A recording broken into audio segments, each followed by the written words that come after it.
ময়মনসিংহ মেডিকেলের বিতর্কিত urologist doctor ইব্রাহিমের ভুল অপারেশনে এবার মৃত্যুর মুখে তরুণ। ভুক্তভোগী রোগী গুনছেন মৃত্যুর প্রহর। দালাল ডাক্তার ইব্রাহিমের আত্মীয় হয়েও রক্ষা পাননি ব্যবসার খপ্পর থেকে। টাকার বিনিময়ে ডাক্তার ইব্রাহিমকে রক্ষা করছে সরকারি হাসপাতাল কর্তৃপক্ষ। বিস্তারিত দেখুন মেহেদী হাসান ও সবুজ মাহমুদের করা 5 পর্বের ধারাবাহিক অনুসন্ধানী প্রতিবেদনের 3য় পর্বে। সরকারি ডাক্তার হয়েও প্রাইভেট হাসপাতালের নির্লজ্জ দালালি করা ময়মনসিংহ মেডিকেল কলেজ হাসপাতালের ইউরোলজি বিভাগের চরম বিতর্কিত আবাসিক সার্জন ডাক্তার মোহাম্মদ ইব্রাহিমের বিরুদ্ধে এবার নিজেরই এক আত্মীয় রোগীকে পরপর 2 বার ভুল অপারেশন করে তরুণ সেই রোগীর জীবন চরম শঙ্কায় ফেলে দেওয়ার গুরুতর অভিযোগ উঠেছে। ভুক্তভোগী ওই তরুণের নাম মোহাম্মদ রোমান। তিনি নেত্রকোনার কেন্দুয়া উপজেলার বাসিন্দা এবং একই সাথে তিনি বিতর্কিত ডাক্তার ইব্রাহিমের আত্মীয় হন। ভুক্তভোগী রোমান দীর্ঘ সাক্ষাৎকারে অগ্রযাত্রাকে জানান, ভেরিকোসিল রোগে আক্রান্ত হয়ে গত 5 মাস আগে তিনি তার পারিবারিক আত্মীয় ডাক্তার ইব্রাহিমের কাছে পরামর্শের জন্য যান। বেশ ভরসা করেই তার ধারণা ছিল আত্মীয় হিসেবে ডাক্তার ইব্রাহিমের কাছ থেকে ভালো চিকিৎসা বা পরামর্শ পাবেন তিনি, কিন্তু বলাই বাহুল্য ঘটেছে ঠিক তার উল্টো। আমি আসলে ওটা যাচাই করিনি, কারণ যে ফ্যামিলির লোক উনি তো আর ক্ষতি করবে না এই বিশ্বাসটা ছিল। হ্যাঁ, এই জন্য পরবর্তীতে গেলাম। ভেরিকোসিল রোগের জন্য বর্তমান সময়ে অত্যাধুনিক ও নিরাপদ কাটা ছেঁড়াবিহীন মাইক্রো সার্জারির ব্যবস্থা থাকলেও ডক্টর ইব্রাহিম নিজের অক্ষমতা গোপন করে ব্যবসার নেশায় ভুক্তভোগী ওই রোগীকে মাইক্রো সার্জারির বদলে ব্যয়বহুল ওপেন সার্জারি করার পরামর্শ দেন। এটা আপনার মেশিনের সাহায্যে মূলত মাইক্রো সার্জারি করা হয়, কিন্তু অনেক ওপেন সার্জারি। ডক্টর ইব্রাহিম আত্মীয় হওয়ায় তার প্রতি অগাধ বিশ্বাস থেকে ভুক্তভোগী ওই রোগী তাতে রাজি হয়ে যান। বরাবরের মতন সরকারি হাসপাতালে অপারেশনের বদলে নিজ আত্মীয়ের বেলায়ও ময়মনসিংহের বেসরকারি পিপলস হাসপাতালে অপারেশনের শিডিউল দেন ডক্টর ইব্রাহিম। সে অনুযায়ী গত 4 মাস আগে ময়মনসিংহের বেসরকারি পিপলস হাসপাতালে ভুক্তভোগী রোগী রোমানের ভেরিকোসিলক্টমি ওপেন সার্জারি অপারেশন করেন ডক্টর ইব্রাহিম। অপারেশন মানে সরকারি হাসপাতালে করে না, কোথায় করছিল? People's hospital. এগুলো বলতেছেন এটা কবে? ঘটনা 4 মাসের মতো হয়ে গেছে। কিন্তু যেখানে রোগ থেকে মুক্তি পেতে চিকিৎসকের দ্বারস্থ হয়েছিলেন রোমান, সেখানে চিকিৎসক ডাক্তার ইব্রাহিম যেন হয়ে উঠলেন সাক্ষাৎ মৃত্যুদূত।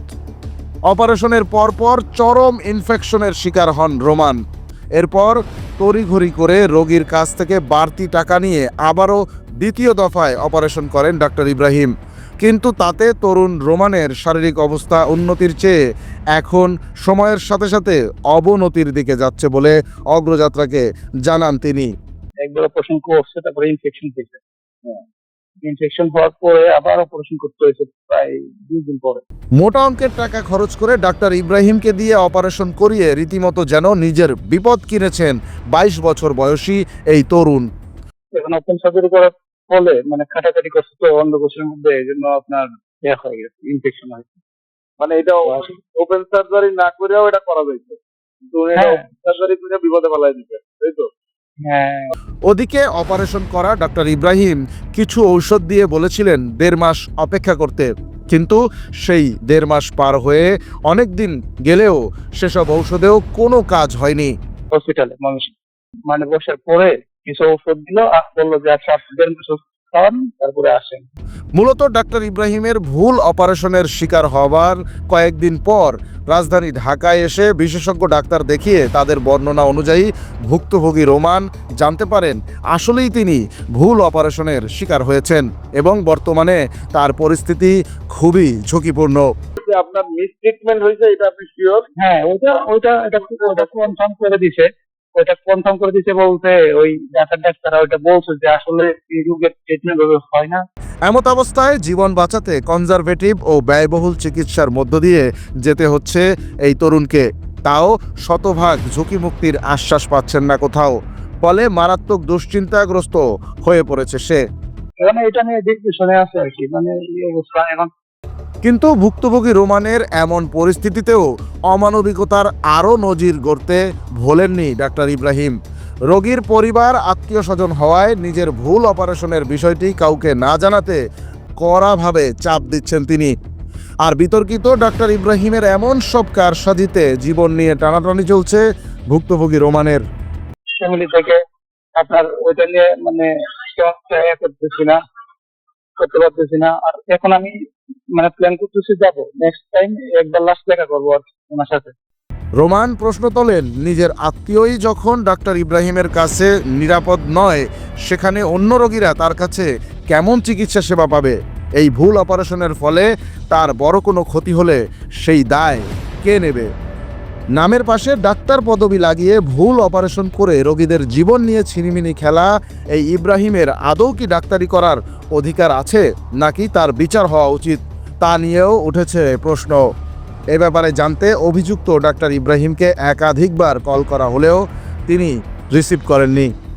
ওদিকে ডাক্তার ইব্রাহিম কর্তৃক বেসরকারি পপুলার ডায়াগনস্টিক সেন্টার ও শেরপুরের আবেদিন ক্লিনিকের দালালি এবং অসহায় রোগীদের রোগকে পুঁজি করে চিকিৎসার নামে অর্থের ধান্দার বিষয়ে পরপর 2 পর্বে প্রমাণসহ অনুসন্ধানী প্রতিবেদন প্রকাশের পরও তার বিরুদ্ধে এখনও কোনো ব্যবস্থা নেয়নি ময়মনসিংহ মেডিকেল কলেজ হাসপাতাল প্রশাসন। অসমর্থিত সূত্রের তথ্য বলছে, ডাক্তার ইব্রাহিমের পক্ষে বেসরকারি ডায়াগনস্টিক সেন্টারগুলো ময়মনসিংহ সরকারি মেডিকেল কলেজ হাসপাতাল কর্তৃপক্ষের দায়িত্বশীল কয়েকজনকে মোটা অঙ্কের টাকা ঘুষ দিয়ে ডাক্তার ইব্রাহিমের বিরুদ্ধে কোনো রকমের ব্যবস্থা যেন না নেওয়া হয় তা নিশ্চিত করেছেন। দর্শক, ধারাবাহিক অনুসন্ধানী প্রতিবেদনের পরবর্তী পর্বে আমরা তুলে ধরব ডক্টর ইব্রাহিমের বিরুদ্ধে ব্যবস্থা না নেয়ার বিনিময়ে ময়মনসিংহ মেডিকেল কলেজ হাসপাতাল কর্তৃপক্ষের কে কত টাকা ঘুষ নিয়েছেন সেই তথ্য। একই সাথে আমরা তুলে ধরব দালাল ও ভুল অপারেশন করা ডক্টর ইব্রাহিমের অপচিকিৎসার আরও কিছু নমুনা। চোখ রাখুন অগ্রযাত্রায়।